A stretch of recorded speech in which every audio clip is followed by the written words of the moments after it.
Olá, bem-vindo ao Momento de Liberdade, o seu canal de mensagens cristãs. Dê o seu like, inscreva-se no canal, ative o sininho das notificações e compartilhe. Vamos a mais uma mensagem.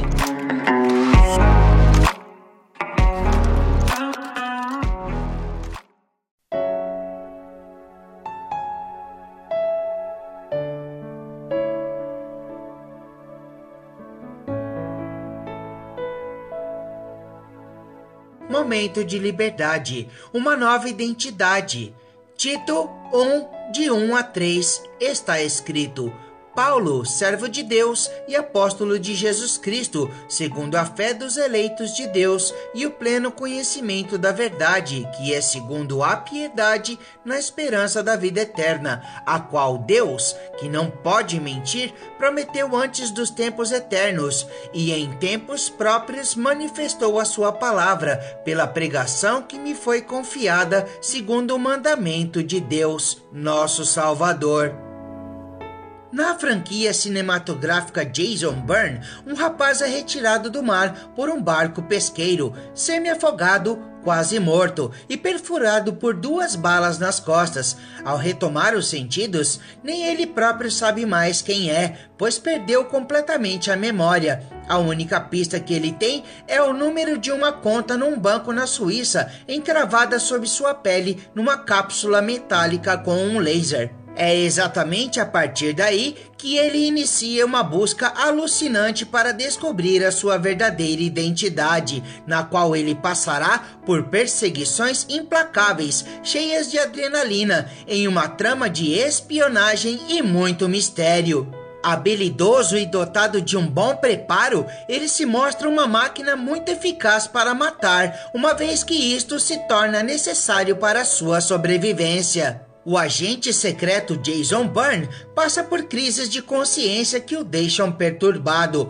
Ele é o símbolo de um novo tipo de agente emergente, sem ideologias, pois ele não está enfrentando outros modelos socioeconômicos ou é contra regimes de governo tiranos que ameaçam efetivamente a ordem, a democracia e a paz mundial. Por fim, ele descobre que seu verdadeiro nome é David Webb e que entrou para o serviço secreto através de um projeto experimental do governo americano que treinava e formava seus candidatos em assassinos profissionais. Saulo de Tarso, circuncidado no 8º dia de vida, filho da descendência de Israel, da tribo de Benjamim, hebreu de hebreus, quanto à lei, fariseu, quanto ao zelo, perseguia a igreja, quanto à justiça que há na lei, irrepreensível. Filipenses 3, 5 e 6. Esta, possivelmente, deveria ser a apresentação do apóstolo Paulo antes de se converter ao cristianismo, ou seja,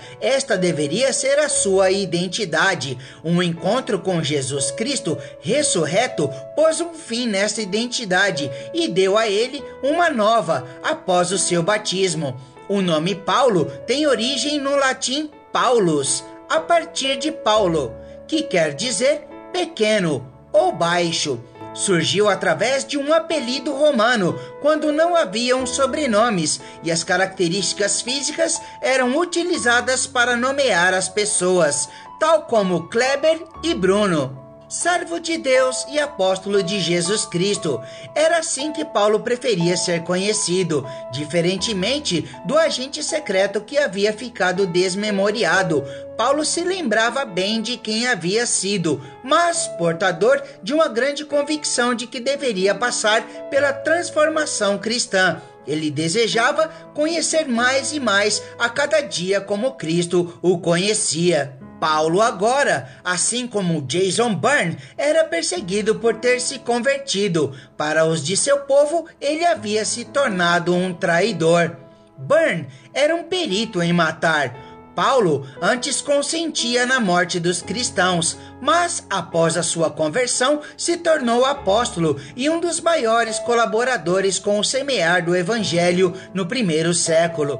Agora que havia mudado de lado, passou a ter o mesmo zelo, mas para levar a Cristo, que é a vida, a todos. Paulo não sofria mais com crises de consciência, pois tinha plena convicção de que se parecer com Cristo era o mais desejável e, portanto, a sua nova identidade lhe dava grande satisfação. Escreveu várias epístolas às igrejas que se tornaram boa parte do Novo Testamento. Homem instruído, seus ensinamentos aprendidos com Cristo têm significância e profundidade ao ponto de algumas de suas passagens se tornarem de difícil entendimento, requerendo dos seus leitores maior atenção, dedicação e esforço. A grande verdade é que antes da conversão ao cristianismo, o ser humano tem a sua imagem de Deus desfigurada pelo pecado, o que passa a ser restaurada ao se tornar cristão.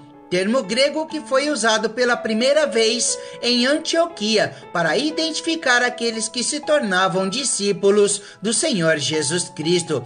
É algo importante se dizer que hoje não há mudança de nome no batismo, mas as pessoas recebem uma nova identidade espiritual, pois passam da morte para a vida e se tornam cidadãos que habitarão o céu pela eternidade ao lado de Cristo. A restauração operada pelo Espírito Santo na santificação tem início no coração do cristão, que passa a ter desejos, sentimentos e inclinações completamente diferentes. São transformados também o seu modo de pensar, de falar e de agir.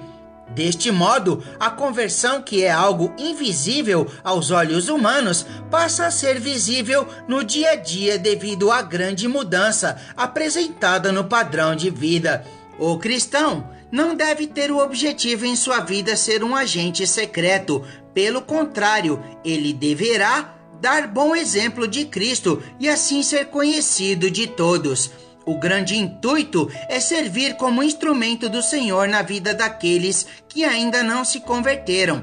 Sal da terra e luz do mundo. É assim que o cristão deve ser conhecido, pois leva a luz de Cristo aos demais e ajuda a conservar do apodrecimento a sociedade na qual ele está inserido.